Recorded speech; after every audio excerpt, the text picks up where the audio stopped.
Baik pemirsa, saat ini kami telah bersama Kepala Dinas Pendidikan dan Olahraga Provinsi Bali, Istri Agung Kusuma Wardani.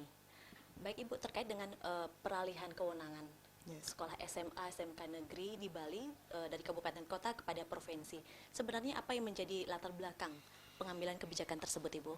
Ya, yang menjadi latar belakang SMA SMK menjadi penuh kewenangan provinsi adalah dengan terbitnya Undang-Undang Nomor 23 Tahun 2014. Jadi dengan terbitnya undang-undang tersebut sudah jelas, artinya pilihan kewenangan itu kalau sementara ini kan pendidikan tinggi pusat, kemudian SMA SMK provinsi, jenjang TK SD SMP fokus kabupaten kota. Oke. Apakah nanti sekarang berapa sih sebenarnya jumlah dari sekolah SMA SMK negeri di Bali itu? Apakah nantinya semuanya menjadi tanggung jawab provinsi atau adakah peran dari kepada kabupaten di sini, Bu? Ya. Kalau dengan terbitnya undang-undang tersebut jelas 124 sekolah SMA SMK yang ada di Bali yang berstatus negeri itu nanti sepenuhnya akan menjadi kewenangan dari pemerintah Provinsi Bali. Berarti kabupaten itu tidak ada kewenangan? Kalau kabupaten kota sudah fokus seperti TK, SD, SMP. Nah, ini jelas menjadi kewenangan kabupaten kota. Sama seperti di TK, apa tugas kabupaten? Mungkin melihat apakah sudah layak kualitas atau kompetensi yang dimiliki oleh guru-guru TK. Jadi fokus TK, SD, SMP. Oke, baik, terkait dengan pengalihan ini tentu ada faktor anggaran di sini yang penting. Nanti kedepannya seperti apa sih, Bu, anggaran yang akan diatur oleh provinsi maupun kabupaten kota nanti? Kalau mengenai anggaran itu jelas mengikuti dari kewenangan. Kalau selama ini masalah penggajian itu alokasi dana dari pusat, nanti dengan pelaksanaan penuh SMA SMK ke provinsi, tentu alokasi dana yang tadinya oleh pusat didistribusikan ke kabupaten kota per 1 Januari 2017 itu semua penganggaran yang terkait dengan pengelolaan SMA SMK dari Kementerian Keuangan akan langsung ke pemerintah provinsi. Oh, berarti di sini provinsi tidak akan merasa terbebani, Bu, ya? Karena anggaran sebelumnya memang sudah ada atau seperti apa? Ya, kalau yang anggaran dari pusat jelas masalah penggajian, ya. Di luar itu justru seperti operasional sekolah itu penuh nanti menjadi tanggung jawab provinsi. Kalau sementara ini provinsi karena semua kewenangan ada di kabupaten kota kecuali SLB, tentu tugas provinsi tidak hanya SLB saja, tetapi selama ini peran provinsi apakah itu jenjang dari TK, SD, SMP, SMA, SMK, justru sekarang semua difasilitasi oleh provinsi. Tapi nanti dengan sudah penuh SMA, SMK ke provinsi, jadi provinsi mempunyai tugas fokus bagaimana pengelolaan SMA, SMK. Sama seperti pusat fokus mengelola mengenai pendidikan tinggi. Oke. Mungkin apa dari sisi positif yang dengan pengalihan ini, Bu?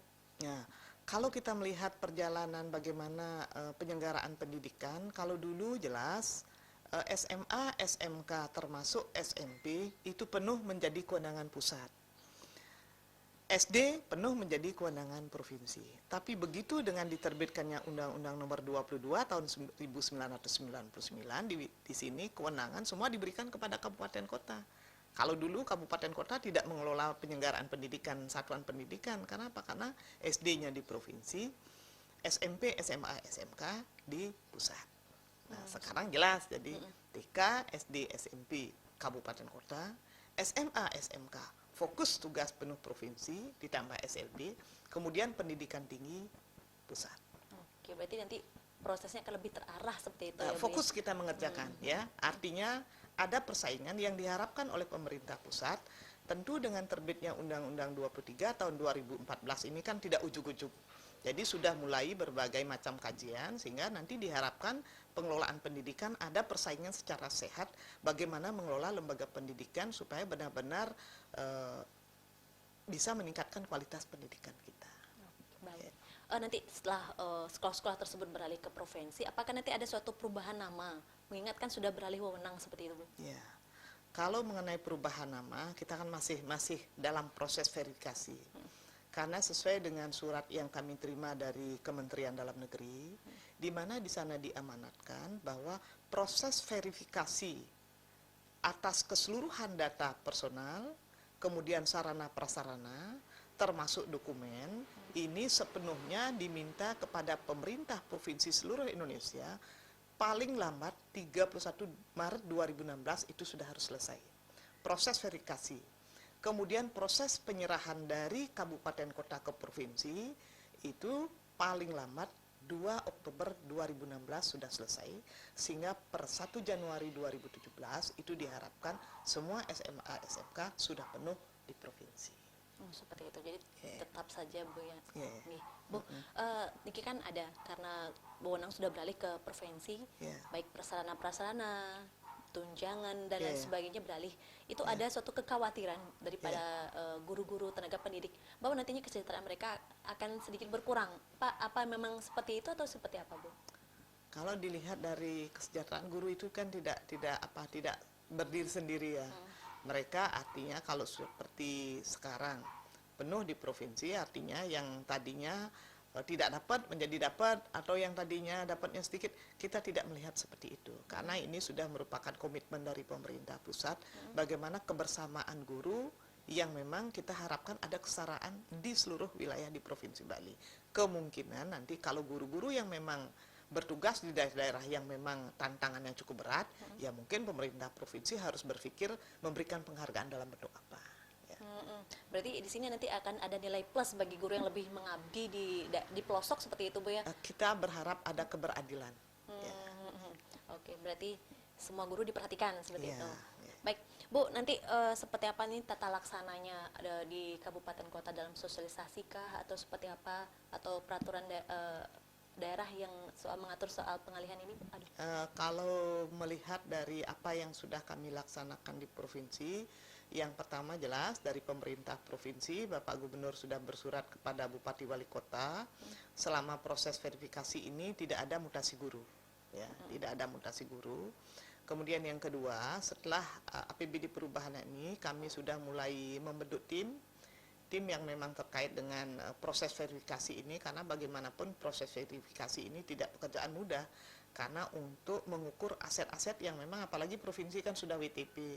Nah, kemudian aset-aset yang ada di 124 SMA SMK ini kami harus verifikasi benar, artinya tercatat barang, apakah di lapangan memang ada barangnya. Ini kan pekerjaan yang tidak bisa main-main.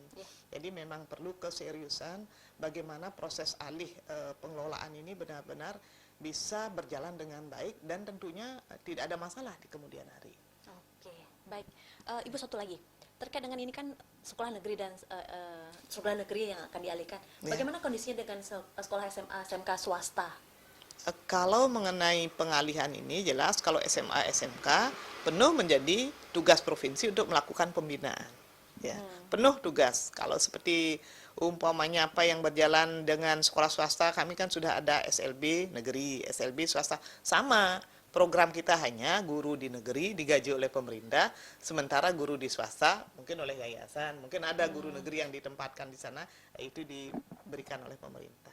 Oke, baik Bu.